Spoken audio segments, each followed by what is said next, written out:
Good evening. To no one's surprise, gun violence dominated the conversation at the year-end press conference held by Toronto Police Chief Mark Saunders.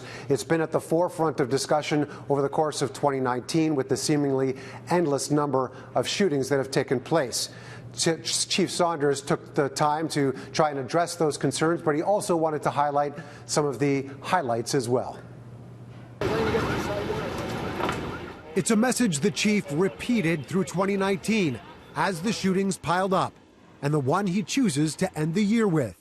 When we speak collectively about gun violence, street gang violence, there's no silver bullet. There is no pill, matrix, red, blue pill, and all is better. The absence of one element of our investigative techniques provides opportunities for other techniques that have been utilized.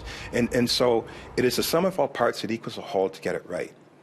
There have been more than 460 shooting incidents so far this year, but Saunders continues to emphasize it's not just the police that need to tackle the guns and gangs problem. Although he praised government and other officials for helping with programs like Project Community Space, which led to 463 arrests through 15 weeks. He spoke to root causes for gang violence and the problems surrounding drug trafficking. Because fentanyl can cause a higher rate of addiction. So now you're going to get more consumption and more people addicted to it, and now that adds up to dollars. The conviction of serial killer Bruce McAllister on 8 counts of first-degree murder was among the top successes Saunders raised, saying police will continue to learn from the case. Closing the door on one of the most prolific crimes the city has ever seen. This case was so important to us as a service, and of course to the LGBTQ+ community. Road safety was raised as a concern, one the city is trying to address through its Vision Zero campaign.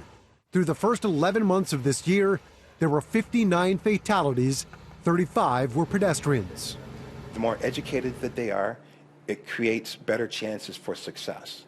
So what are you going to do in that moment? If you have the right knowledge of what needs to be done, if you have the right knowledge to be preventative, then it provides an opportunity for better safety. Saunders calls 2019 a transition year, including the modernization of the force and a movement towards a more community-based model. But will it solve the city's problems? You're never going to hear a chief of this police agency say, we had a quiet year. It's just not going to happen. Coming up in the program, you'll hear what Chief Saunders had to say when I asked him about how community members in some of those communities do in fact or don't think that police have stepped up and done what they need to do to curb that gun violence and that they need to do more.